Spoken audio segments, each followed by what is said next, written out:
जय हिंद, नमस्कार, राधे राधे। कैसे हैं आप लोग? मैं आशा करता हूं कि आप लोग स्वस्थ होंगे, मस्त होंगे, तंदुरुस्त होंगे और अपने अपने तैयारी में व्यस्त होंगे। तो दोस्तों, एक बार मैं फिर आप लोगों के बीच हाजिर हूं सीआरपीएफ ट्रेड्समैन के कुछ क्वेश्चन के साथ। तो आज की वीडियो में हम 50 प्लस क्वेश्चन कवर करने वाले हैं। ये क्वेश्चन आपके एग्जाम के अकॉर्डिंग बहुत ही वीवीआई है। तो दोस्तों, इस क्वेश्चन को देखिएगा क्योंकि आपके पास लगभग 20 दिन का टाइम बचा हुआ है। आप जितना क्वेश्चन को रिवाइज कीजिएगा आपके लिए बहुत ही बेनिफिट होने वाला है। यदि आपका भी सपना है सीआरपीएफ में जाना और देश की सेवा करना तो इस वीडियो को बिल्कुल स्किप मत कीजिएगा, वीडियो को लास्ट तक बने रहिएगा। यदि आप हमारे चैनल पर पहली बार आए हैं तो हमारे चैनल को सब्सक्राइब करके बेल आइकन प्रेस कर लीजिए, क्योंकि इस तरह के वीडियो हम इसी चैनल पर रोज अपलोड करते हैं। तो चलो दोस्तों, वीडियो को स्टार्ट करते हैं और देखते हैं आज का पहला क्वेश्चन। आज का पहला क्वेश्चन दिया गया है कि घोड़ा दागने एवं सैनिकों के हुलिया लिखने की प्रथा किसने चलाई? तो अलाउद्दीन खिलजी ने। किसने चलाई थी? अलाउद्दीन खिलजी ने। तो आपको याद रखना है। अगला क्वेश्चन देखते हैं दोस्तों, क्वेश्चन नंबर 2। क्वेश्चन नंबर 2 कर रहा है कि नाना साहब किसके पुत्र थे? तो नाना साहब बाजीराव द्वितीय के पुत्र थे। किसके पुत्र थे? बाजीराव द्वितीय के पुत्र थे। तो आपको याद रखना है। अगला क्वेश्चन देखते हैं दोस्तों, क्वेश्चन नंबर 3। मुगल काल में किस भाषा का प्रयोग किया गया था? तो मुगल काल में आपका फारसी भाषा का प्रयोग किया जाता था। किस भाषा का? फारसी भाषा का प्रयोग किया जाता था। तो आपको याद रखना है। नेक्स्ट क्वेश्चन देख लेते हैं दोस्तों, क्वेश्चन नंबर 4। भारतीय संसद में कौन कौन शामिल है? तो भारतीय संसद में आपका लोकसभा, राज्यसभा और राष्ट्रपति तीनों शामिल होते हैं। तो आपको याद रखना है। अगला क्वेश्चन देखते हैं दोस्तों, क्वेश्चन नंबर 5। क्वेश्चन नंबर 5 कह रहा है किसने कहा था कि छोटा लक्ष्य अपराध है? तो डॉक्टर एपीजे अब्दुल कलाम ने। किसने कहा था? डॉक्टर एपीजे अब्दुल कलाम ने कहा था कि छोटा लक्ष्य अपराध है। और डॉक्टर एपीजे अब्दुल कलाम भारत के प्रेसिडेंट भी रह चुके हैं। तो आपको याद रखना है। अगला क्वेश्चन देखते हैं दोस्तों, क्वेश्चन नंबर 6। क्वेश्चन नंबर 6 कह रहा है कि आईपीएल 2023 की विजेता टीम कौन है? तो चेन्नई सुपर किंग है। कौन है? चेन्नई सुपर किंग है। और इसके कप्तान कौन है? तो महेंद्र सिंह धोनी। कौन है? महेंद्र सिंह धोनी। और उप विजेता टीम कौन है? तो गुजरात टाइटंस है। कौन है? गुजरात टाइटंस है। तो आपको याद रखना है। अगला क्वेश्चन देखते हैं दोस्तों, क्वेश्चन नंबर 7। क्वेश्चन नंबर 7 कह रहा है कि अमीर खुसरो किसके दरबारी कवि थे? तो अमीर खुसरो अलाउद्दीन खिलजी के दरबारी कवि थे। किसके दरबारी कवि थे? अलाउद्दीन खिलजी के दरबारी कवि थे। तो आपको याद रखना है। अगला क्वेश्चन देखते हैं दोस्तों, क्वेश्चन नंबर 8। अनुच्छेद 76 का संबंध किससे है? तो अनुच्छेद 76 का संबंध आपका महान्यायवादी यानी कि अटॉर्नी जनरल से है। तो आपको याद रखना है। अगला क्वेश्चन देखते हैं दोस्तों, क्वेश्चन नंबर 9। चिल्का झील किस राज्य में स्थित है? तो चिल्का झील आपका उड़ीसा में स्थित है। किस राज्य में स्थित है? उड़ीसा में स्थित है। और आपसे भी क्वेश्चन पूछ लेगा कि चिल्का झील कैसा झील है? तो आपका खारे पानी का झील है। तो आपको याद रखना है। अगला क्वेश्चन देखते हैं दोस्तों, क्वेश्चन नंबर 10। क्वेश्चन नंबर 10 कह रहा है कि विश्व व्यापार संगठन का स्थापना कब हुआ था? तो विश्व व्यापार संगठन का स्थापना 1995 में हुआ था। कब हुआ था? 1995 में हुआ था। और इसके हेडक्वार्टर कहाँ है? तो इसके हेडक्वार्टर आपका जिनेवा में है। कहाँ है? जिनेवा में, जो कि स्विट्जरलैंड में पड़ता है। तो आपको याद रखना है। अगला क्वेश्चन देखते हैं दोस्तों, क्वेश्चन नंबर 11। रंजीत सागर बांध किस नदी पर स्थित है? तो रंजीत सागर बांध आपके रावी नदी पर है। किस नदी पर है? रावी नदी पर है। तो आपको याद रखना है। अगला क्वेश्चन देखते हैं दोस्तों, question number 12। Grand truck road किसने बनाई थी? तो ग्रैंड ट्रक रोड आपके शेरशाह सूरी ने बनाई थी। किसने बनाई थी? शेरशाह सूरी ने बनाई थी। तो आपको याद रखना है। अगला क्वेश्चन देखते हैं दोस्तों, क्वेश्चन नंबर 13। क्वेश्चन नंबर 13 कह रहा है कि 1857 की क्रांति के समय गवर्नर जनरल कौन था? तो आपका लॉर्ड कैनिंग था। कौन था? लॉर्ड कैनिंग था। तो आपको याद रखना है। अगला क्वेश्चन देखते हैं दोस्तों, क्वेश्चन नंबर 14। जवाहर सुरंग किस राज्य में स्थित है? तो जवाहर सुरंग आपके जम्मू कश्मीर में स्थित है। किस राज्य में स्थित है? तो जम्मू कश्मीर में स्थित है। तो आपको याद रखना है। अगला क्वेश्चन देखते हैं दोस्तों, क्वेश्चन नंबर 15। क्वेश्चन नंबर 15 कह रहा है कि हड़प्पा सभ्यता का खोज किस वर्ष हुई थी? तो हड़प्पा सभ्यता की खोज 1922 में हुई थी। कब हुई थी? 1922 में हुई थी। और किसने खोज किया था? तो दयाराम साहनी ने। तो आपको याद रखना है। अगला क्वेश्चन देखते हैं दोस्तों, क्वेश्चन नंबर 16। क्वेश्चन नंबर 16 कह रहा है कि लोदी वंश के संस्थापक कौन थे? तो लोदी वंश के संस्थापक आपके बहलोल लोदी थे। कौन थे? बहलोल लोदी थे। तो आपसे भी क्वेश्चन पूछ लेगा कि मुगल वंश के संस्थापक कौन था? तो मुगल वंश के संस्थापक आपका बाबर था। कौन था? बाबर था। तो आपको याद रखना है। अगला क्वेश्चन देखते हैं दोस्तों, क्वेश्चन नंबर 17।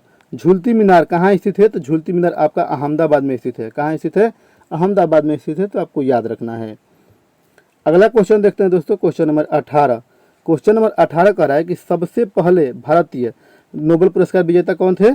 तो सबसे पहले भारतीय नोबेल पुरस्कार विजेता आपके रविन्द्रनाथ टैगोर थे। कौन थे? रविन्द्रनाथ टैगोर थे। जिनको 1913 में नोबेल पुरस्कार मिला था। कब मिला था? 1913 मिला था। और किस पुस्तक के लिए मिला था? गीतांजलि के लिए। तो आपको याद रखना है। अगला क्वेश्चन देख लेते हैं दोस्तों, क्वेश्चन नंबर 19। बटरफ्लाई शब्द का संबंध किस खेल से है? तो आपके तैराकी से है। किससे है? तैराकी से है। तो आपको याद रखना है। अगला क्वेश्चन देखते हैं दोस्तों, क्वेश्चन नंबर 20। क्वेश्चन नंबर 20 कह रहा है कि क्लोरोफिल में कौन सी धातु पाई जाती है? तो क्लोरोफिल में आपका मैग्नीशियम पाया जाता है। क्या पाया जाता है? मैग्नीशियम, जिसका संकेत होता है Mg। क्या होता है? Mg होता है। तो आपको याद रखना है। अगला क्वेश्चन देख लेते हैं दोस्तों, क्वेश्चन नंबर 21। मुस्लिम लीग ने कब अलग राज्य का मांग किया था? तो 1940 में। कब किया था? 1940 में मांग किया था। तो आपको याद रखना है। अगला क्वेश्चन देखते हैं दोस्तों, क्वेश्चन नंबर 22। क्वेश्चन नंबर 22 कह रहा है कि विश्व का सबसे बड़ा क्रिकेट स्टेडियम कौन सा है? तो विश्व का सबसे बड़ा cricket stadium Narendra Modi stadium है। कौन सा है? नरेंद्र मोदी स्टेडियम है, जो कि अहमदाबाद गुजरात में है। कहाँ है? अहमदाबाद गुजरात में है। तो आपको याद रखना है। अगला क्वेश्चन देखते हैं दोस्तों, क्वेश्चन नंबर 23। मानव में गुणसूत्रों की संख्या कितनी है? तो मानव में गुणसूत्रों की संख्या 46 यानी कि 23 जोड़ी है। कितना है? 23 जोड़ी है। तो आपको याद रखना है। अगला क्वेश्चन देख लेते हैं दोस्तों, क्वेश्चन नंबर 24। भोजन का पाचन कहाँ से शुरू होता है?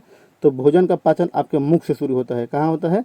मुख से शुरू होता है। और भोजन का पूर्ण रूप से पाचन कहाँ होता है? तो छोटी आंत में होता है। तो आपको याद रखना है।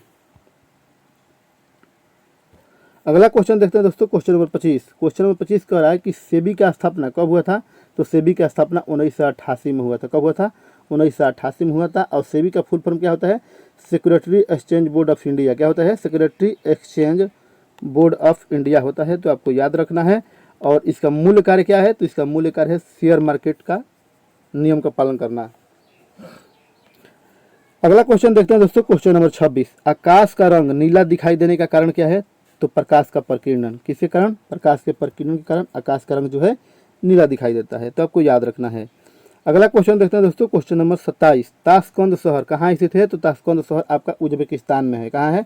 उज्बेकिस्तान में है। तो आपको याद रखना है। अगला क्वेश्चन देखते हैं दोस्तों, क्वेश्चन नंबर 28। क्वेश्चन नंबर 28 कह रहा है कि अशोक के शिलालेखों को सर्वप्रथम किसने पढ़ा था? तो आपका जेम्स प्रिंसेप ने पढ़ा था। किसने पढ़ा था? जेम्स प्रिंसेप ने पढ़ा था। और कब पढ़ा था? तो 1837 में। तो आपको याद रखना है। अगला क्वेश्चन देखते हैं दोस्तों, क्वेश्चन नंबर 29। हरिप्रसाद चौरसिया का संबंध किस वाद्य यंत्र से है? तो आपके बांसुरी वादन से है। किससे है? बांसुरी वादन से है। तो आपको याद रखना है। अगला क्वेश्चन देखते हैं दोस्तों, क्वेश्चन नंबर 30 कि भारत का पहला इंजीनियरिंग कॉलेज कहाँ स्थित है? तो आपके रुड़की में स्थित है। कहाँ स्थित है? रुड़की में। और रुड़की कहाँ पड़ता है? तो उत्तराखंड में। कहाँ पड़ता है? उत्तराखंड में पड़ता है। तो आपको याद रखना है। अगला क्वेश्चन देखते हैं दोस्तों, क्वेश्चन नंबर 31। क्वेश्चन नंबर 31 कह रहा है सिकंदर महान का गुरु का नाम क्या था? तो अरस्तु था। क्या था? अरस्तु था।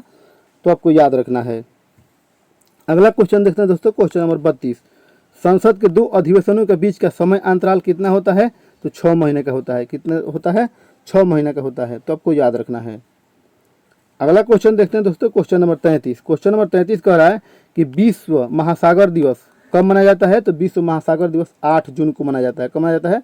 8 जून को मनाया जाता है। तो आपसे ये भी क्वेश्चन पूछ लेगा कि भाला फेंक दिवस कब मनाते हैं? तो भाला फेंक दिवस आपका 7 अगस्त को मनाया जाता है। कब मनाया जाता है? 7 अगस्त को मनाया जाता है। तो आपको याद रखना है। और पराक्रम दिवस कब मनाते हैं? तो 23 जनवरी को। कब मनाते हैं? 23 जनवरी के। तो ये दोनों क्वेश्चन जो है आपके लिए इंपॉर्टेंट है। तो आप याद रखिएगा। अगला क्वेश्चन देखते हैं दोस्तों, क्वेश्चन नंबर 34। ग्रेसम का नियम किससे संबंधित है? तो ग्रेसम का नियम आपका मुद्रा प्रचलन से है। किससे है? मुद्रा प्रचलन से है। तो आपको याद रखना है। अगला क्वेश्चन देखते हैं दोस्तों, क्वेश्चन नंबर 35। हमारा राष्ट्रीय कैलेंडर किस पर आधारित है? तो शक संपत पर आधारित है। किस पर आधारित है? शक संपत पर आधारित है। तो आपको याद रखना है। अगला क्वेश्चन देखते हैं दोस्तों, क्वेश्चन नंबर 36। क्वेश्चन नंबर 36 कह रहा है कि होम रूल लिंक की स्थापना किसने किया था? तो एनी बेसेंट और तिलक ने। किसने किया था? एनी बेसेंट और तिलक ने किया था। तो आपको याद रखना है। अगला क्वेश्चन देखते हैं दोस्तों, क्वेश्चन नंबर 37। भारत का प्रथम तेल शोधक कारखाना कहाँ स्थित है? तो आपके असम में स्थित है। कहाँ स्थित है? असम में, यानी कि डिगबोई असम में स्थित है। और कब इसका खोज हुआ था? तो 1901 में। तो आपको याद रखना है। अगला क्वेश्चन देखते हैं दोस्तों, क्वेश्चन नंबर 38। नीति आयोग का अध्यक्ष कौन होता है? तो नीति आयोग का अध्यक्ष आपका प्रधानमंत्री होता है। कौन होता है?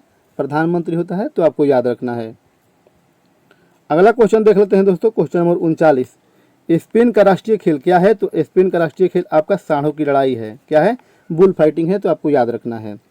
अगला क्वेश्चन देखते हैं दोस्तों, क्वेश्चन नंबर 40। कादम्बरी पुस्तक का लेखक कौन है? तो कादम्बरी पुस्तक का लेखक आपका बाण भट्ट है। कौन है?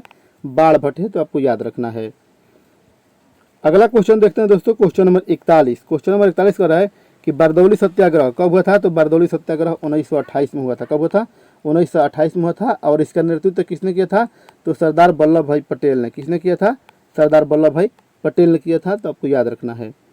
अगला क्वेश्चन देखते हैं दोस्तों, क्वेश्चन नंबर 42। नीलगिरी की सबसे ऊंची चोटी का नाम क्या है? तो नीलगिरी की सबसे ऊंची चोटी का नाम दोदा बेटा है। क्या है? दोदा बेटा है, तो आपको याद रखना है। अगला क्वेश्चन देखते हैं दोस्तों, क्वेश्चन नंबर 43। किस ग्रह को भोर का तारा भी कहते हैं? तो शुक्र को। किसको कहते हैं? शुक्र को कहते हैं, तो आपको याद रखना है। अगला क्वेश्चन देखते हैं दोस्तों, question number 44। Pilibhit tiger reserve किस राज्य में स्थित है? तो आपके उत्तर प्रदेश में स्थित है। कहाँ स्थित है? उत्तर प्रदेश में स्थित है, तो आपको याद रखना है। और एक और याद रखना है, कूनो नेशनल पार्क कहाँ स्थित है? तो आपके मध्य प्रदेश में स्थित है। कहाँ है? मध्य प्रदेश में स्थित है, क्योंकि ये बहुत ही चर्चा में है। अगला क्वेश्चन देखते हैं दोस्तों, क्वेश्चन नंबर 45। कौन सा विटामिन जल में घुलनशील है? तो आपके बी और सी जो है जल में घुलनशील है, तो आपको याद रखना है। अगला क्वेश्चन देखते हैं दोस्तों, क्वेश्चन नंबर 46 कि संप्रीति युद्ध अभ्यास किसके किसके बीच होता है? तो भारत और बांग्लादेश के बीच। किसके बीच? भारत और बांग्लादेश के बीच होता है, तो आपको याद रखना है। अगला क्वेश्चन देखते हैं दोस्तों, क्वेश्चन नंबर 47। क्वेश्चन नंबर 47 कह रहा है कि लाल रक्त कणिका शरीर के किस भाग में बनती है? तो आपके अस्थि मज्जा में बनती है। किसमें बनती है? अस्थि मज्जा में बनती है। और लाल रक्त कणिका का जीवन काल कितने होता है? तो 120 दिन तक होता है। कितना होता है? 120 दिन तक होता है, तो आपको याद रखना है। अगला क्वेश्चन देखते हैं 248 नंबर। क्वेश्चन नंबर 48 कह रहा है कि ONGC का मुख्यालय कहाँ है? तो ONGC का मुख्यालय आपका देहरादून में है। कहाँ है? देहरादून में है। और इसकी स्थापना कब हुआ था? तो 1956 में हुआ था। कब हुआ था? 1956 में हुआ था, तो आपको याद रखना है। अगला क्वेश्चन देखते हैं दोस्तों, क्वेश्चन नंबर 49। क्वेश्चन नंबर 49 कह रहा है कि खट्टे फलों में कौन सा अम्ल पाया जाता है? तो खट्टे फलों में सिट्रिक अम्ल पाया जाता है। कौन सा अम्ल पाया जाता है? सिट्रिक अम्ल पाया जाता है। तो आपसे भी क्वेश्चन पूछ लेगा कि चींटी में कौन सा अम्ल पाया जाता है? तो चींटी में आपको फॉर्मिक अम्ल पाया जाता है। कौन सा अम्ल पाया जाता है? फॉर्मिक अम्ल। और आज का लास्ट क्वेश्चन देख लेते हैं दोस्तों, क्वेश्चन नंबर 50 कि द्रव धातु किसको कहा जाता है? तो द्रव धातु हम पारा को कहते हैं। किसको कहते हैं? पारा को कहते हैं, यानी कि HG पारा को कहते हैं, तो आपको याद रखना है। तो दोस्तों मैं आशा करता हूँ कि ये सेशन आपको पसंद आया होगा। सेशन पसंद आए तो वीडियो को लाइक कीजिए तथा हमसे जुड़े रहने के लिए हमारे चैनल को सब्सक्राइब करके बेल आइकन प्रेस कर लीजिए, क्योंकि इस तरह के वीडियो हम इसी चैनल पर रोज़ अपलोड करते हैं। तो दोस्तों कमेंट बॉक्स में बताना है कि वीडियो कैसा लगा। तो दोस्तों वीडियो में बने रहने के लिए धन्यवाद।